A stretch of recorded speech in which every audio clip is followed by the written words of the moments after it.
আমি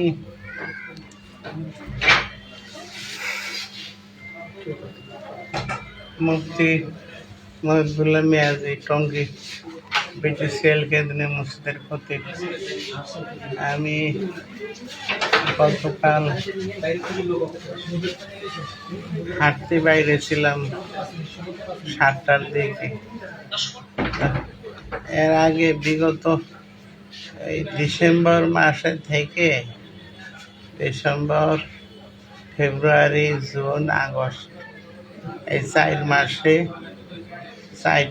এই কয় মাসে মানে ডিসেম্বর, ফেব্রুয়ারি, জুন, আগস্ট এই কয় মাস হয়, এই কয় মাসের ভিতরে 4টা চিঠি দিছে বেনামি।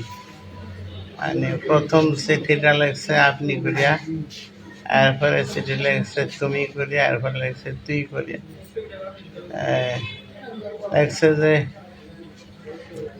তুই আমাদের কথা মোতাবেক এই অখণ্ড ভারত মাতার পক্ষে মেম্বারে বসা কৌশলে কথা বলবি, কারণ পূর্ববঙ্গের ভারত ছাড়া আপন কেউ নাই। 2 নম্বরে লেগছে ইসকনের মহাপ্রভু চিন্ময় কৃষ্ণ মহাপ্রভুর জামিনের ব্যাপারে কৌশলে কথা বলবি যে তাকে আটকে রাখা ঠিক হচ্ছে না। এরপরে 3 নম্বরে লেগছে হইল এই পূর্ববঙ্গের সব ধর্মভিত্তিক দল বিএনপি, এনসিপি এদের সকলের বিরুদ্ধে মেম্বারের বসা কৌশলে কথা বলবি। এনসিপি বাংলাদেশের এনসিপি পূর্ববঙ্গের 1 নম্বর শত্রু। 3 নম্বর। 4 নম্বরে লেগছে যে তুই কৌশলে মেম্বারে বসা এই মাসালা দিবি যে মুসলমান মেয়েরা হিন্দু ছেলেদের সাথে প্রেমে বাধা নেই। এই আমাদের কথা মতো এই 4টা কথা বলবি, আর না হলে তোর মৃত্যুদণ্ড দেওয়া হবে। এরপরে এই 4টা চিঠি আমি বেনামি, যেহেতু এই উড়ো চিঠি এই সিরিয়া ফেলাই দিছি, এবারে বলি নাই গন্ডগোল লাগবে, খালি ঝামেলা করে লাগবে। আর জানতাম আমার এক প্রস্তাব বলছিল যে উড়ো চিঠিতে গান দিতে হয় না, এলে আরো বেশি করিয়া চারটা ধরে। এই জন্য আর এগুলি সিরিয়া ফালাইছে। 5 নম্বরের চিঠিটা দিছে হইল এই 25/9/25 তারিখ, 25/9/25 এই বৃহস্পতিবার ফজরের নামাজের জন্য মসজিদে আসতে লইছি।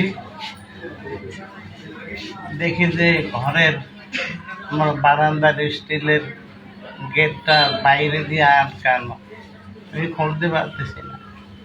মহাজনের ফোন দিলাম যে আমার বাইরে নাও, আমি তো বাইরে দিতে পারতেছি না। এরপরে মহাজনে আসলো, বাইরের টিনের গেটটা এটাও বন্ধ।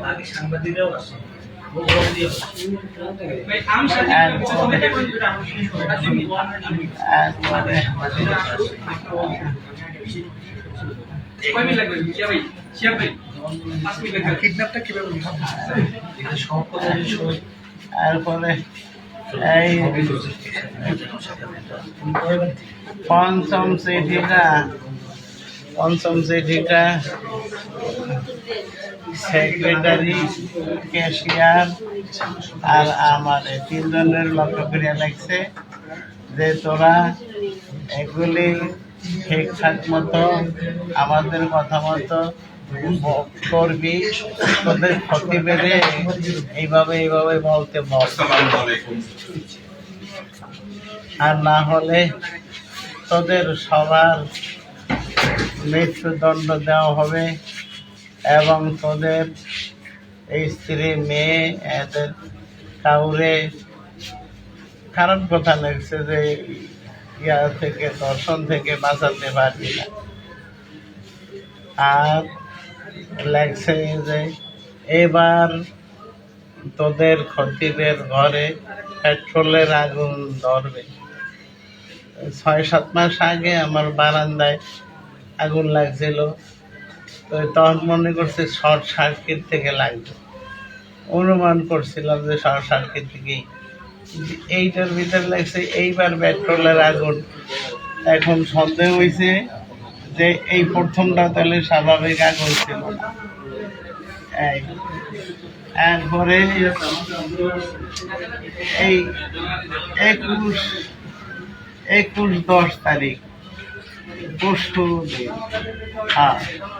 পরশু দিন মসজিদের উত্তর পাশের জানালা দিয়া আর একটা চিঠি এই সেক্রেটারি, ক্যাশিয়ার লক্ষ্য করে আর আমার লক্ষ্য করে লাগছে যে তোরা তোরা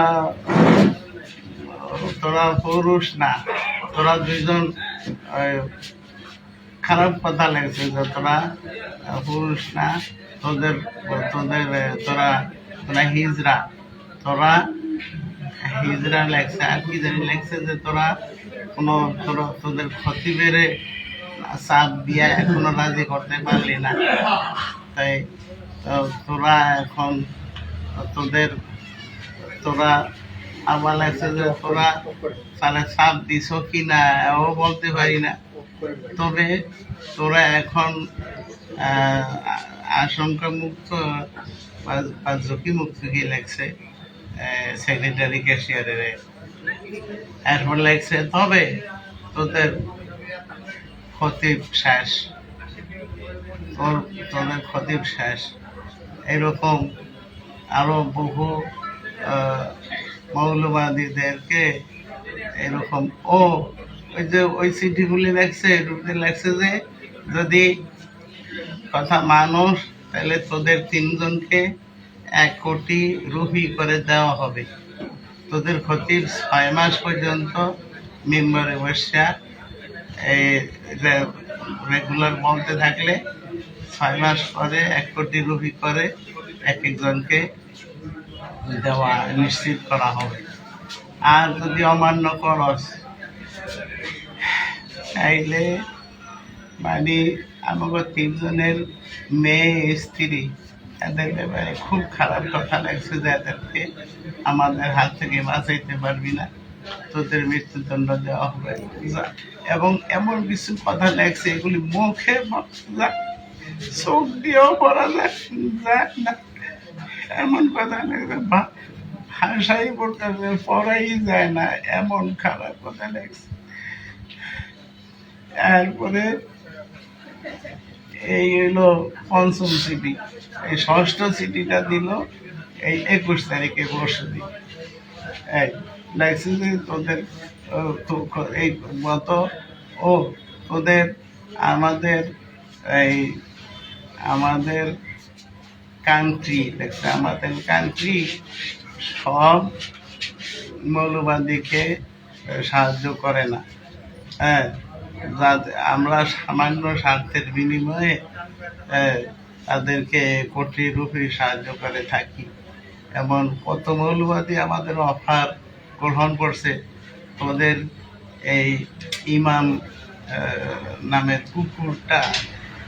কুকুরটা এই অফার গ্রহণ করলো না, তবে ওর জীবন দিয়ে মূল্য দিবে। এরপরে আরো কি কি লাগছে মনে নেই। এরপরে তো আমি কালকে 7টার দিকে হাঁটতে বাইরেছি আমাদের মাজু খান ব্রিজ পার হইয়া, ওখানে আমার পরেই একটা অ্যাম্বুলেন্স এমনভাবে বাম দিকে চাপ দিয়া দাঁড়াইছে, আমি হাঁটতেছিলাম, সামনের দরজাটা খোলার সাথে সাথে এমনি একদম চাপিয়ে খেলাইছে, কোনো রাস্তাই নাই, এখানে ব্লক করে ফেলাইছে। সাথে সাথে একটা কি জনের রুমাল না কাগজ নাকি মুখে ধরছে, একজনের পিছন থেকে একজনে পিছনের দরজা খুলিয়া এমন জোরে থাপ্পড় দিছে 2-3টা। আমার এইখানে ব্রেন টিউমার অপারেশন হয়েছে এই ডাইন পাশে। এই অপারেশনের জায়গায় কান সহ কান বন্ধ হয়ে গেছে, কান দিয়ে কিছু শুনি না। আর আর দেখি যে এখন এই আঘাতের কারণে আর ওই কি জানি নাকের কাছে অক্সিজেনের মতো একটু গ্রান, কি জানি একটা গ্রানে আমি আর বলতে পারি না। শেষে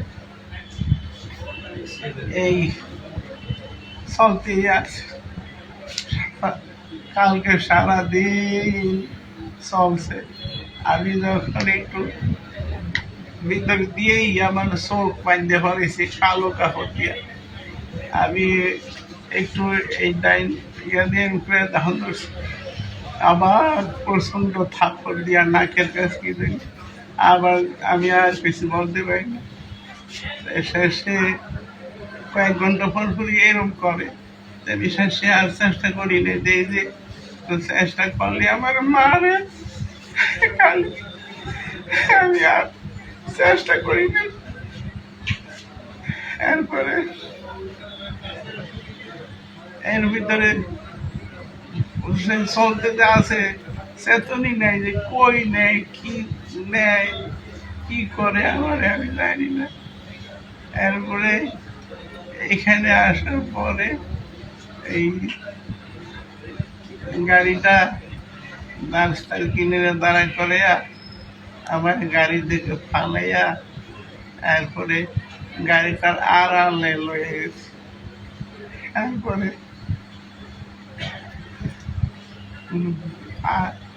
কাছের আমি অনুভব করলাম, শক্ত বান্ধাই অনুভব করলাম যে কাছের বোতলে পানি ভরিয়া তারপরে আমার এই 2টা না 2 রান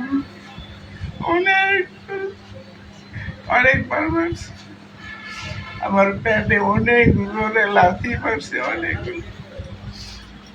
তারপরে উপর করিয়া আমার কোমরের উপরে বাড়াইছে,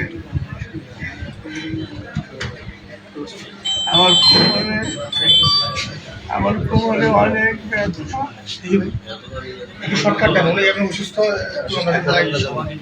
তারপরে আমার পায়ে জামা খুলে বাড়াইছে।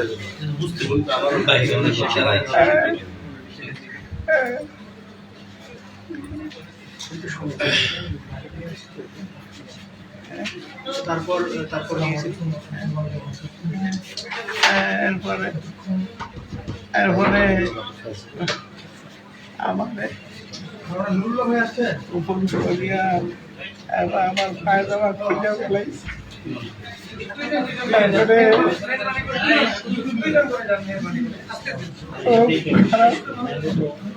ইয়া করতে আমার বলতে বলা যায় না। তারপরে